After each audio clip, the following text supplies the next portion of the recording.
हरे कृष्णा। आज का हमारा सत्संग भगवद गीता के 5वें अध्याय का 6वां श्लोक।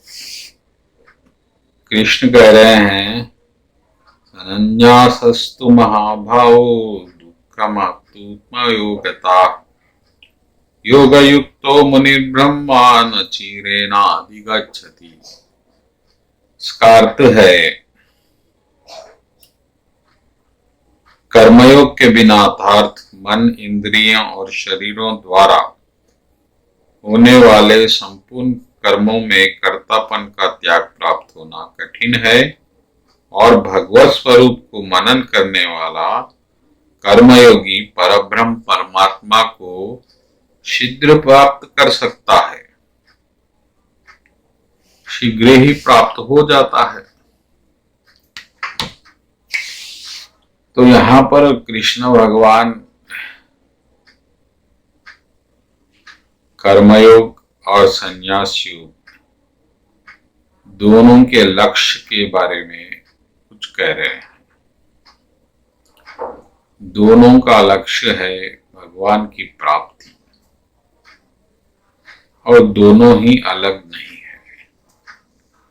चाहे त्याग करिए या संन्यास करिए, चाहे कुछ भी करिए, लेकिन लक्ष्य ये है कि आप भगवान के पास पहुंचिए, परमात्मा से जुड़िए।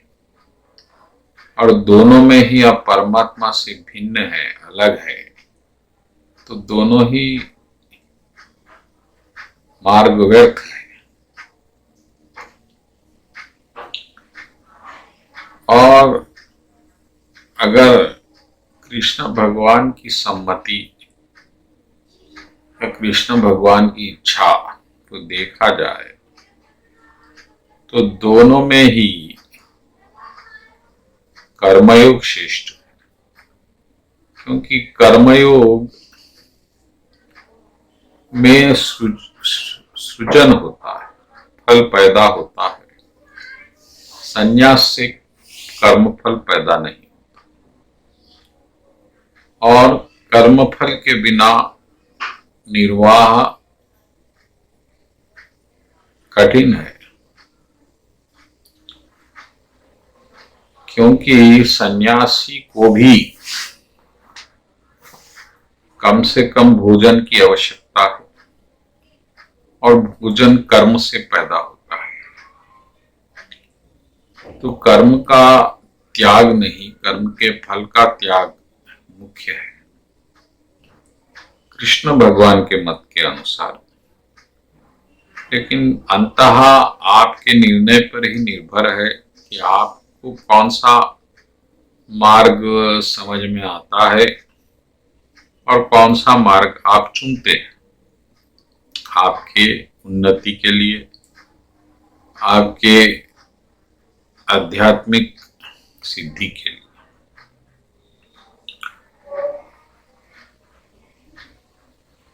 सन्यासी का मतलब होता है पूर्ण त्याग,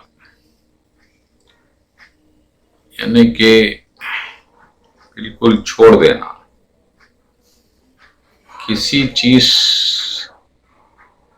किसी भौतिक चीज, अपनी इच्छाओं से, अपने इच्छित वस्तुओं को पूर्णतः दूर हो जाना। तो ये जो है कठिन मार्ग है, क्योंकि जिस तरह पानी में रहते हुए जल से अलग नहीं हुआ जा सकता, इसी तरह से इसमें रहते हुए माया में भगवान से अलग नहीं हो सकता।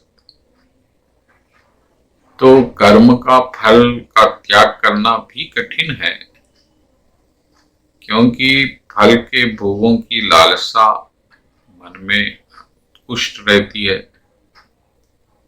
और हमेशा मन उसमें भोगने की इच्छा रखता है। लेकिन जब एक ज्ञान होता है कि ये आपको आनंद देने वाली वस्तुएं नहीं है और इनका संबंध प्रभु से है और ये प्रभु के इच्छा के लिए की जानी चाहिए। तब एक समर्पित भाव में ये साध्य हो सकता है। बिना समर्पित भाव के कर्म योग को प्राप्त नहीं करता। आपको पहले तो अपना और ईश्वर का संबंध समझना होगा। दूसरा, ईश्वर को आपके कर्म से क्या संबंध है ये भी समझना होगा। तीसरा, इस कर्म का उस प्रभु के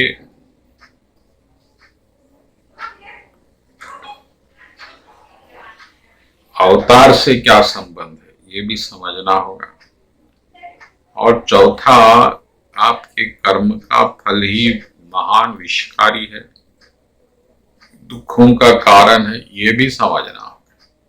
ये भी कर्म के फल का त्याग हो सकता है, वरना कर्म के फल का त्याग करना बहुत ही कठिन है। तो भक्तगण, आपको कौन सा मार्ग समझ में आता है कि भगवान के लिए सब कुछ छोड़ के प्रभु के ध्यान में रहें ये मार्ग, या फिर सब कुछ करते हुए भगवान के लिए करें और उसके फल को ना भोगे ये मार्ग। लेकिन कृष्ण भगवान यहाँ पर इस श्लोक में ये कह रहे हैं कि दोनों ही मार्ग में लक्ष्य जो है वो मुझको पाना होना चाहिए, ना कि अपने अहंकार की तृप्ति होना चाहिए लक्ष्य। तो कहने का अर्थ है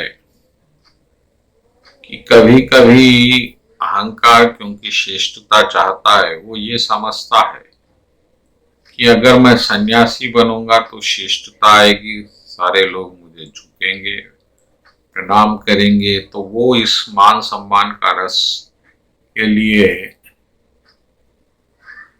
वो प्रयत्न करता है और प्रभु के लक्ष्य से हटके अपने निजी मान सम्मान अहंकार तृप्ति में लग जाता है। ये बड़ा भयंकर है, तो इससे बचना चाहिए। विधि तो ये है कि सन्यासी को एक दिन से ज्यादा कहीं ठहरना ही नहीं चाहिए, लेकिन अभी उतने कठिन नियम तो कोई पालन करते नहीं है, लेकिन करना चाहिए। और वो भिक्षा पे जिए, 5 ही घर भिक्षा मांगना चाहिए, 6ठे घर नहीं जाना चाहिए, मिले या ना मिले। तो ये सब जो नियम है सन्यासी के, ये सब प्रभु की प्राप्ति को सुलभ बनाते हैं, सन्यासी को माया में गिरने से बचाते हैं। लेकिन आजकल के सन्यासी तो ये नियमों के पालन नहीं करते, इसीलिए ये कर्म के फल का त्याग श्रेष्ठ, क्योंकि कर्म के फल में आप कभी भोगेंगे भी तो भी आपको प्रभु मार्गदर्शन करेंगे कि अब जो आने वाला फल है उससे बचें, आने वाले। लेकिन संन्यास में आप एक बार उसको त्याग दिए फिर उसको अपनाएंगे तो आपका स्तर बहुत नीचे हो जाएगा। तो ये भी इसमें बड़ी विडंबना है। तो भक्तगणों, सीधी बात यह है कि एक तो अपना कर्म करो, सुबह शाम भगवान का ध्यान करो, और जो कर्म करते हैं तभी भी प्रभु के शरण में रहते हुए कर्म करो, बस इतना ही काफी है। और इतना भी अगर आप कर रहे हैं तो निश्चित ही प्रभु प्राप्ति के मार्ग में आप बढ़ रहे हैं और आप कर्मयोगी हैं, इसमें कोई संदेह नहीं। और प्रभु ने आपको विश्वास दिलाया कि दोनों ही मार्ग पे चलने वाले निश्चित ही मुझे प्राप्त करते हैं, कोई मार्ग बड़ा या कोई मार्ग छोटा नहीं। तो आपको इस मामले में निश्चित हो जाना चाहिए और अपने मार्ग का अनुसरण करना चाहिए। बोलो कृष्ण कन्हैया लाल जी की।